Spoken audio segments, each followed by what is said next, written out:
नमस्कार साथियों और भाई क्या हाल है। स्वागत है आप सभी का आपके अपने YouTube channel Bound to Education में। मैं आप सभी का स्वागत करता हूं आज के इस नए वीडियो में। आज हम लोग JSSC PGT chemistry and lab assistant के मोस्ट इम्पॉर्टेंट एमसीक्यू के क्वेश्चंस देखेंगे एटॉमिक स्ट्रक्चर का। इससे पहले के जितने भी हम लोगों ने क्लासेस किए उसमें एटॉमिक स्ट्रक्चर कंप्लीट हो चुका है।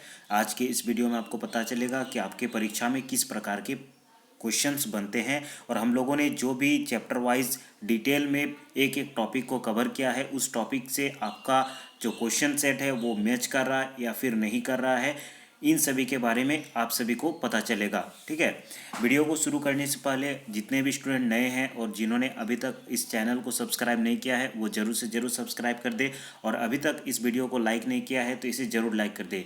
आपके लाइक्स हमारे लिए बहुत अधिक इंपॉर्टेंट है। इससे हमें पता चलता है कि आपके लिए किस प्रकार के वीडियोस हमें बनाना है या फिर नहीं बनाना है। आज का ये वीडियो अगर आप ध्यानपूर्वक देखते हैं तो मैं आपको गारंटी देता हूँ कि आपकी परीक्षा से संबंधित 1 से 2 प्रश्न अवश्य ही इस वीडियो से बनेंगे। ठीक है, क्योंकि इसमें जो भी क्वेश्चंस इंक्लूड किए गए हैं प्रीवियस ईयर के क्वेश्चन से डिफरेंट स्टेट्स के जो पीजीटी के या फिर टीजीटी के या फिर लैब असिस्टेंट के एग्ज़ाम हुए थे उन सभी का क्वेश्चन है, तो आपको एक प्रकार से लेवल पता चल जाएगा। तो बिना किसी देरी के आज की इस वीडियो को शुरू करते हैं। हम लोग प्रॉपर एक्सप्लेनेशन के साथ एक एक क्वेश्चंस को जानने का प्रयास करेंगे। मैं आपको टाइम भी दे दूंगा, उस टाइम में आपको आंसर देने का प्रयास करना होगा। तो आज के इस वीडियो का पहला क्वेश्चन है, what will be the mass of 3.2 gram atoms of oxygen.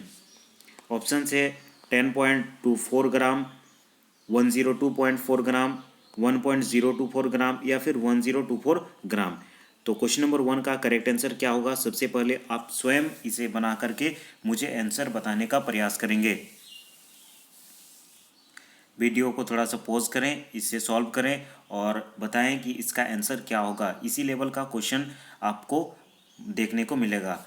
ठीक है, मैं आपको एक सजेशन देना चाहूँगा कि आप 1 से लेकर के 30 तक के सारे एलिमेंट को याद कर ले, उसका एटॉमिक नंबर, एटॉमिक मास क्या होता है, ठीक है, उसका प्रोटॉन, न्यूट्रॉन, इलेक्ट्रॉन की संख्या कितनी होती है, सारी चीज़ को याद रखे, आपका पूरा केमिस्ट्री पार हो जाएगा। ठीक है, तो पहला क्वेश्चन में हमें पूछा गया है what will be the mass of 3.2 ग्राम और एटम्स ऑफ ऑक्सीजन। ठीक है, तो यहाँ पे एटम्स की जगह मॉलिक्यूल कर दे। ठीक है, what will be the mass of 3.2 gram molecule of oxygen. ठीक है, मॉलिक्यूल ऑफ ऑक्सीजन। तो इस क्वेश्चन को हम लोग बनाने का प्रयास करते हैं। सबसे पहले हम लोग जानते हैं कि ऑक्सीजन का जो मॉलिक्यूलर मास होता है वो क्या होता है, 1 ग्राम ऑक्सीजन का मॉलिक्यूलर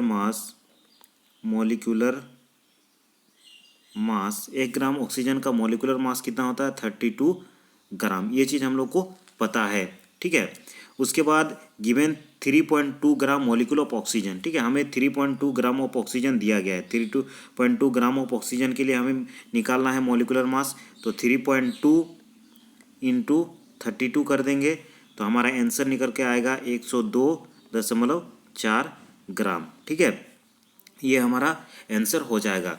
32 ग्राम कैसे होता है, जैसे कि एक ऑक्सीजन का 16 ग्राम होता है मॉलिक्यूलर मास, तो ऑक्सीजन मॉलिक्यूल हम लोग ले रहे हैं तो इसीलिए 32 ग्राम हो जाएगा। आसान सा क्वेश्चन है, इसी लेवल का क्वेश्चन आपके परीक्षा में देखने को मिलेगा। तो क्वेश्चन नंबर 1 का जो करेक्ट आंसर है वो हो जाएगा ऑप्शन बी, 102.4 ग्राम। ठीक है, ऑप्शन बी इसका करेक्ट आंसर होगा। नेक्स्ट क्वेश्चन की ओर चलते हैं। Question number 2, who made the observation that there must be very large empty space within the atom. Einstein, Arrhenius, Chadwick या फिर रदरफोर्ड। तो सभी स्टूडेंट सबसे पहले क्वेश्चन नंबर 2 का करेक्ट आंसर खुद से देने का प्रयास करेंगे।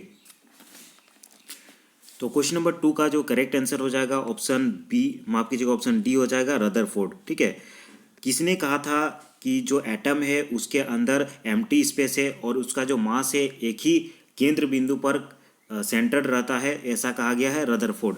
इससे पहले हम लोग रदरफोर्ड एटॉमिक मॉडल अच्छी तरीके से देखा होगा, अच्छी तरीके से हम लोगों ने उसे किया है। अगर आपने अच्छी तरीके से उसे देखा होगा तो इसको आपको पता चलेगा। ठीक है, रदरफोर्ड जो एटॉमिक मॉडल दिया था किसके आधार पर दिया था, उसने एक एक्सपेरिमेंट किया था 100 नैनोमीटर एक गोल्ड फॉयल लिया था, उसमें अल्फा पार्टिकल को क्रॉस किया था, जिसमें से उसने देखा कि a large portion of the particle find at the gold sheet pass through it without being deflected, the majority of the space is in one atom is vacant. अर्थात कि उसने पाया कि जो एटम का मेजोरिटी ऑफ स्पेस है वो क्या है, वैकेंट है। ठीक है। उसके बाद कुछ कुछ पार्टिकल जो होता है एक डिफिनाइट एंगल में डिफ्लेक्ट होता है, उसमें से केवल एक पार्टिकल ऐसा होता है जो उसी एंगल में, मतलब जिधर से वो आया था उसी एंगल में 180 डिग्री में रिफ्लेक्ट हो जाता है, जिससे हमें पता चलता है कि एटम का जो मास है वो एक ही सेंटर पे केंद्रित होता है और वो पॉजिटिव चार्ज होता है। ये सब पोस्टुलेट रदरफोर्ड ने दिया था। तो अगर आपने सारे वीडियोस को देखा है, रेगुलरली हमारे वीडियोस को फॉलो करते हैं, तो आप सभी को पता होगा कि ये कहा गया है रदरफोर्ड के द्वारा, ऑप्शन डी। नेक्स्ट क्वेश्चन की ओर चलते हैं। Question number 3, whose experiment showed that atom have discrete energy level. Most important question है, इस क्वेश्चन का करेक्ट आंसर क्या होगा? Davisson and Germer, Franck and Hertz, Planck या फिर रदरफोर्ड। सभी स्टूडेंट क्वेश्चन नंबर 3 का खुद से आंसर देने का प्रयास करेंगे। तो इस क्वेश्चन का करेक्ट आंसर हो जाएगा फ्रैंक एंड हर्ट्ज। ठीक है, फ्रैंक एंड हर्ट्ज के द्वारा एक्सपेरिमेंट किया गया था। उन्होंने दिखाया कि atom have discrete energy level. ठीक है, और ये जो एक्सपेरिमेंट किया गया था ये 1914 में किया गया था, इसे भी आप याद रखेंगे। उन्होंने कहा कि एटम के अंदर डिस्क्रीट एनर्जी लेवल होता है। ठीक है, नेक्स्ट क्वेश्चन की ओर आगे बढ़ते हैं। Question number 4, an electron in an atom through revolves around the nucleus. The radius of its path is not constant but varies between a maximum and a minimum values. This suggestion was given by, ये जो statement दिया गया था, an electron is an atom in an atom though revolves around the nucleus, the radius of its path is not constant but varies between a maximum and minimum values. ये किसके द्वारा कहा गया था? जॉन डाल्टन के द्वारा, sir Ernst Rutherford के द्वारा, नील बोर्स के द्वारा या फिर अर्नोल्ड जेनिस विलियम समरफील्ड के द्वारा। तो क्वेश्चन नंबर 4 का करेक्ट आंसर क्या होगा? तो ये जो स्टेटमेंट है ये दिया गया था, ऑप्शन डी इसका करेक्ट आंसर हो जाएगा, अर्नोल्ड जोन्स विलियम समरफील्ड के द्वारा। ठीक है, ऑप्शन डी इसका करेक्ट आंसर हो जाएगा। क्वेश्चन नंबर 4 का करेक्ट आंसर क्या होगा? Option D. ठीक है, आगे बढ़ते हैं नेक्स्ट क्वेश्चन की ओर। क्वेश्चन नंबर 5 है, what will be the value of gram atoms present in 2.3 gram of sodium. Option से 0.02, 0.01, 0.1 या फिर 0.03। What will be the value of gram atoms present in 2.3 gram of sodium. 2.3 gram of sodium में आपको ग्राम atoms निकालना है। ठीक है, तो एवोगाड्रो से रिलेटेड क्वेश्चन है। इस क्वेश्चन का करेक्ट आंसर क्या होगा? तो क्वेश्चन नंबर 5 का जो करेक्ट आंसर है वो हो जाएगा ऑप्शन सी, 0.1। ठीक है, आप इसको निकाल सकते हैं। जैसे कि आपको पता होगा कि सोडियम का जो एटॉमिक मास होता है वो 23 ग्राम होता है। ठीक है, 23 ग्राम होता है। तो आप इस फॉर्मूला से निकाल सकते हैं, एवोगाड्रोस नंबर इंटू 2.3 ग्राम हम लोग को निकालना है, डिवाइडेड बाई 23 ग्राम। ठीक है, इस फॉर्मूला से अगर आप निकालेंगे तो 0.1 आपका आंसर आ जाएगा। 0.1 Na आपका आंसर आएगा। ठीक है, Na को टच नहीं करना है, सीधा सीधी 0.1 आएगा। इसको काटेंगे तो 0.1 आएगा। Na ही रहने देना है क्योंकि हमें वही निकालना है, ग्राम एटम्स प्रेजेंट। ठीक है, और यहीं पे Na जो होता है वो ग्राम एटम्स प्रेजेंट होता है। तो 2.3 डिवाइडेड बाई 23 ग्राम अगर करेंगे तो 0.1 आपका आंसर आएगा। तो क्वेश्चन नंबर 5 का करेक्ट आंसर होगा 0.1। ठीक है, सिंपली आपको 2.3 डिवाइडेड बाई 23 करना है। ठीक है, नेक्स्ट क्वेश्चन की ओर चलते हैं। Question number 6, some postulates of atomic theory of matter are quoted below. Atomic theory of matter का कुछ कुछ पोस्टुलेट्स दिया गया है, उसको आपको ध्यानपूर्वक पढ़ना है। सबसे पहला पोस्टुलेट है, the ultimate particle of a given pure substance called atoms are chemically alike. दूसरा है, atoms can neither be created nor destroyed. तीसरा है, एटम्स दो chemically identical differ slightly in their weights. Option D है, chemical reactions do not change nature atoms but cause their rearrangement. तो चारों postulates को अच्छी तरीके से आपने पढ़ लिया। इससे संबंधित क्वेश्चन दिया गया है, one of the above postulate was not part of Dalton's atomic theory. Dalton के एटॉमिक थ्योरी से एक पोस्टुलेट मैच नहीं करता है, वो कौन सा पोस्टुलेट है? तो चारों पोस्टुलेट को ध्यानपूर्वक आप देखेंगे और बताएंगे कि आपका करेक्ट आंसर क्या होगा। तो इस क्वेश्चन का करेक्ट आंसर होगा ऑप्शन सी, एटम्स दो chemically identical differ slightly in their weight. तो ऑप्शन सी इसका करेक्ट आंसर होगा। चलिए नेक्स्ट क्वेश्चन की ओर आगे बढ़ते हैं। Question number 7, if one molecule of hydrogen gas reacts with the one molecule of chlorine gas to produce 2 molecule of hydrochloric acid, the number of molecules present in equal volume of different gases at identical pressure and temperature will be different. Same volume of H2 is greater than O2, volume of H2 is less than O2। चलिए इस video को pause करें, अच्छे से question को पढ़ें और बताइए कि क्वेश्चन नंबर 7 का करेक्ट आंसर क्या होगा। आपका प्रैक्टिस भी साथ में होते जाएगा, ठीक है। तो इस क्वेश्चन का जो करेक्ट आंसर है वो हो जाएगा, तो इस क्वेश्चन का करेक्ट आंसर होगा ऑप्शन बी, सेम, ठीक है। क्योंकि gases at the same temperature and pressure have the same number of molecules in the same volume, ठीक है। तो भी इज डायरेक्टली मतलब volume is directly proportional to n होता है, ठीक है। एन इज इक्वल टू क्या होता है? N is number of moles, number of moles, ठीक है। क्योंकि एवागाड्रोस लॉ यही कहता है कि gases at the same temperature and pressure, तब सेम टेम्परेचर एंड प्रेशर होगा तो same number of molecules in the same volume, ठीक है। नंबर ऑफ मॉलिक्यूल्स भी सेम होगा एक गिवन वॉल्यूम में। तो इसका करेक्ट आंसर होगा ऑप्शन बी। नेक्स्ट क्वेश्चन है, a given compound always contains exactly the same proportion of elements by weight. This statement belongs to the law of conservation of mass, law of multiple proportion, law of creation of mass, या फिर option D है law of definite proportion. Question number 8 का क्या correct answer होगा?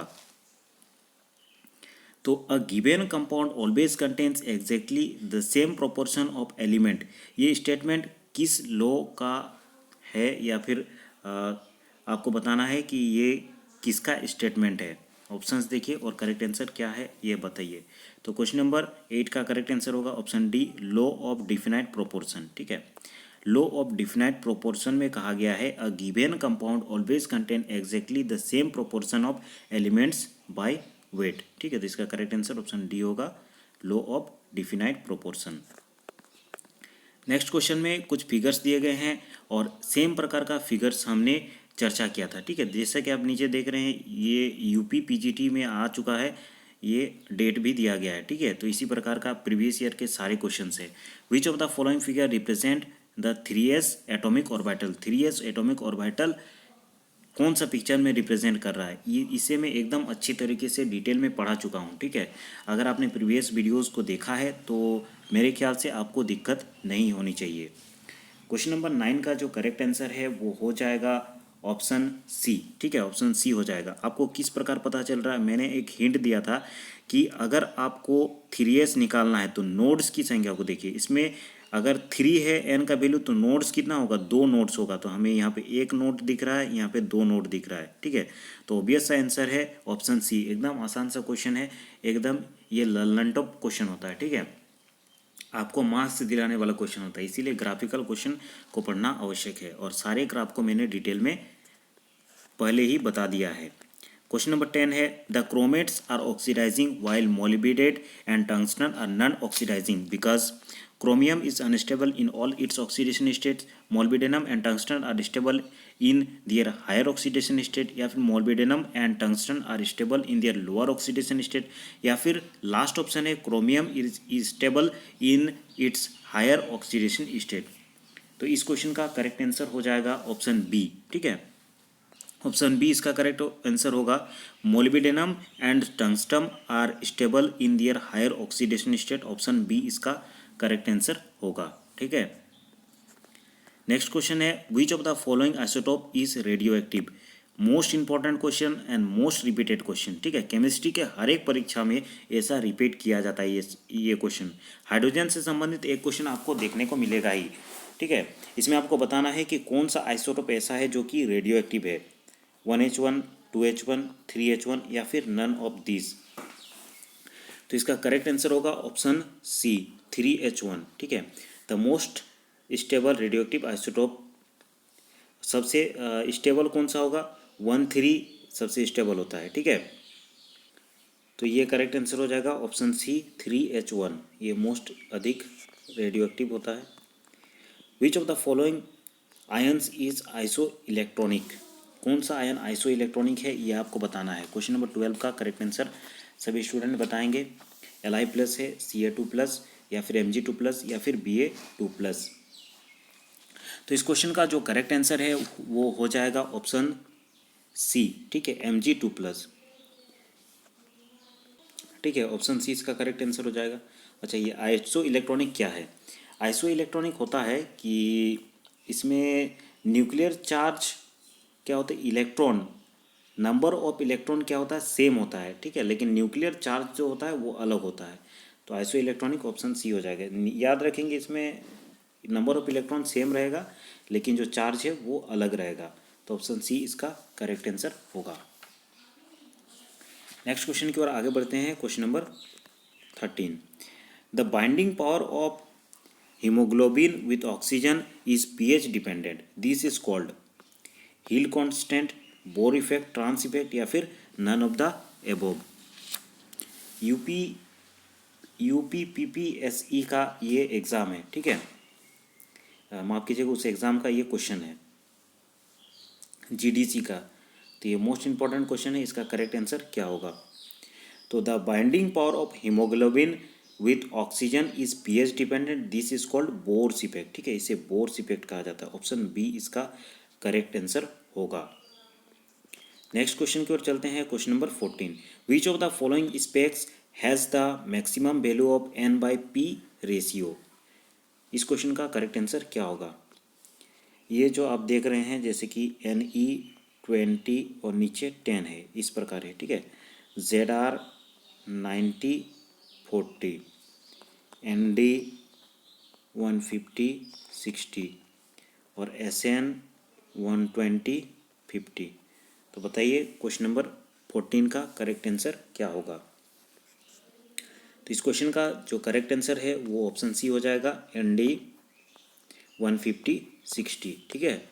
आसान सा question है, देखने में हार्ड लग रहा है कि, ठीक है, सभी एलिमेंट्स का आप N/P निकाल लीजिएगा, न्यूट्रॉन बटा प्रोटॉन, ठीक है। जैसे कि ND का न्यूट्रॉन कितना है, 90 हो जाएगा और प्रोटॉन 60 है, ठीक है। तो इसी प्रकार सबका रेशियो निकालिएगा, इसका रेशियो 1/5 होगा। तो सबका रेशियो जब निकालेंगे तो जैसा कि आप सभी को पता होगा कि N/P अर्थात कि न्यूट्रॉन और डिवाइडेड बाय प्रोटॉन, ठीक है। न्यूट्रॉन बाय प्रोटॉन अगर सभी एलिमेंट का अगर आप निकालेंगे तो आप देखेंगे कि ND 150/60 का जो N/P वैल्यू रेशियो है वो अधिक होगा, सबसे अधिक 1.5 होगा, ठीक है। आप सभी एलिमेंट का निकाल करके देख लीजिएगा। नेक्स्ट क्वेश्चन है, the correct set of magic number for nuclear cell is, ये भी इंपॉर्टेंट क्वेश्चन है। बताइए कौन सा मैजिक नंबर ऐसा माना जाता है न्यूक्लियर सेल के लिए, ठीक है। एटॉमिक स्ट्रक्चर का एक प्रकार से फेवरेट क्वेश्चन है। अगर आपको इलेक्ट्रॉनिक कॉन्फ़िगरेशन पता है, अच्छे तरीके से आप देखे होंगे तो आपको पता चलेगा कि सबसे स्टेबल इलेक्ट्रॉनिक कॉन्फ़िगरेशन कौन सा होता है। तो क्वेश्चन नंबर 15 का करेक्ट आंसर होगा ऑप्शन ए, ठीक है। जैसे कि इलेक्ट्रॉनिक कॉन्फ़िगरेशन हम लोग पढ़ रहे थे उस टाइम भी बताए थे कि डबलेट या फिर ऑक्टेट कंप्लीट होगा, उसके बाद जैसे जैसे सेल आगे बढ़ता है और इलेक्ट्रॉनिक कॉन्फ़िगरेशन हम लोग SPDF में देखे हैं, तो उसमें अगर सारे सेल में इलेक्ट्रॉन फुल होता है तो उसमें सबसे अधिक स्टेबिलिटी होता है। तो इसका करेक्ट आंसर ऑप्शन ए होगा। स्टेबिलिटी ऑर्डर 2, 8, 20, 52 इस प्रकार बढ़ते जाता है, ठीक है। तो इसका करेक्ट आंसर ऑप्शन ए होगा। तो आज के इस वीडियो में इतना ही। इससे पहले के वीडियोज़ को आप अगर देखना चाहते हैं तो बाउंड टू एडुकेशन चैनल को विजिट कर सकते हैं। वहाँ पे आपको प्लेलिस्ट देखने को मिल जाएगा। प्लेलिस्ट में आपको JSSC, PGT, लैब असिस्टेंट और टेक्निकल का सारे वीडियोस देखने को मिल जाएंगे।